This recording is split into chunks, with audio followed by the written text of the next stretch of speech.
पूछेंगे आप? हाँ, संभल वाले मसले पर आज क्या कहना चाहिए? सबसे पहले तो संविधान दिवस, उसके लिए बहुत बहुत बधाई देना चाहता हूं, मुबारकबाद देना चाहता हूं। जहां आज संविधान दिवस के दिन उत्सव मनाया जा रहा था,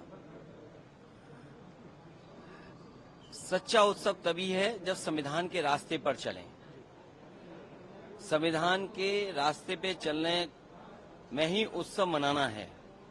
और हम सब समाजवादी लोग हैं, सच्चे समाजवादी, संविधानवादी लोग हैं। हम वो समाजवादी लोग नहीं जो संविधान को कोरा कागज समझते हों। ये संविधान जिसने हमें रास्ता दिखाया, बाबा साहब भीमराव अम्बेडकर जी का संविधान, जिससे हमें समय समय पे अधिकार मिलते हैं। हमारी संविधान रक्षा करता है। संविधान हमारा संजीवनी है। संविधान हमारे पीढ़ी का प्रकाश स्तंभ है। तो संविधान के प्रति हमारा पूरा सम्मान है। और उस समय उत्सव मनाना, जब संभल में जिस तरह का काम सरकार ने किया है, जाने चली गई हैं, गम के साए में कैसे उत्सव मनाया जा सकता है? जहां जाने चली गई और न्याय नहीं मिल रहा है, तमाम हजारों लोगों को झूठे मुकदमे में फंसाया जा रहा है। वहां के सांसद, वहां के विधायक और उनके पुत्र पर झूठे मुकदमे लगाए रहे हैं। पूरी गलती है तो वो सरकार की है। सर्वे जब एक बार हो चुका था, फिर दोबारा सर्वे क्यों करना?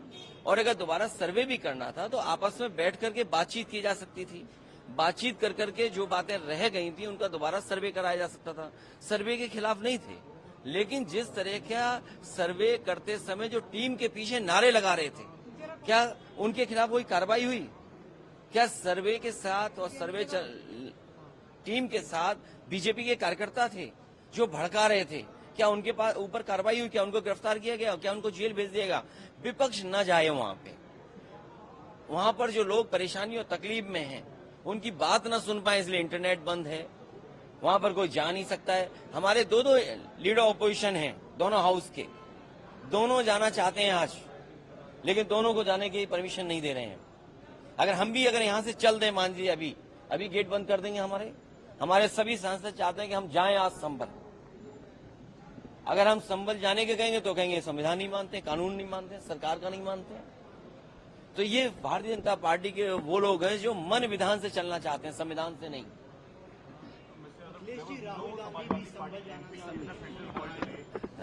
हम उत्सव तब नहीं मना सकते जब उत्तर प्रदेश में वोट लूटा गया हो। हमने देखा कि समाजवादी पार्टी के वोटर्स को वोट नहीं डालने दिया। उनका कहां वोट पड़ पाया? क्या ये संविधान हमें ये रास्ता दिखाता है कि आप वोट छीन सकते हैं किसी का? इलेक्शन कमीशन जो कॉन्स्टिट्यूशनल बॉडी है, जिसको शिकायत की गई, उसके बाद भी क्या कार्रवाई हुई? आप वहां के अधिकारियों की बातचीत करने का तरीका देखिए। वो डरा रहे हैं, धमका रहे हैं आपको, गाली दे रहे हैं आपको। और ये तो अभी वीडियो आए हैं, चुनाव से पहले भी आपने चुनाव के बीच में भी देखा होगा। क्या एक महिला जो वोट डालना चाहती है तो उसको रिवॉल्वर से आप रोकेंगे? यही संविधान का उत्सव होगा क्या? तो इसीलिए हमारा विरोध है इस बात का। उत्सव तब बन सकता है जब संविधान के सच्चे रास्ते पर चलें। सच्चे समाजवादी ही संविधानवादी हैं। हमारा डेलीगेशन है और लोगों से मिलने के लिए, वहां के लोगों के सामने जो तकलीफ परेशानी है उससे मिलने हमारा डेलीगेशन जाएगा। सरकार का कहना, अभी डेलीगेशन जाएगा और बाद में मैं भी जाऊंगा। सरकार का कहना कि सरकारी और जो मरने वाले लोग हैं, हम सरकार से भी बोलते हैं कि मदद करें उनकी। और अगर सरकार नहीं मदद करती है तो समाजवादी पार्टी ने मदद करने का भी फैसला लिया उन परिवार के लोगों का। अखिलेश जी, सरकार का कहना कि किसी भी सरकारी गोली से किसी की मौत नहीं हुई है, क्या कहेंगे? आप कैसे सरकार की बात मान सकते हैं पुलिस के लोगों की? क्या पुलिस की भाषा हमने नहीं सुनी? क्या कोई इस तरह की गाली गलौज दे सकता है?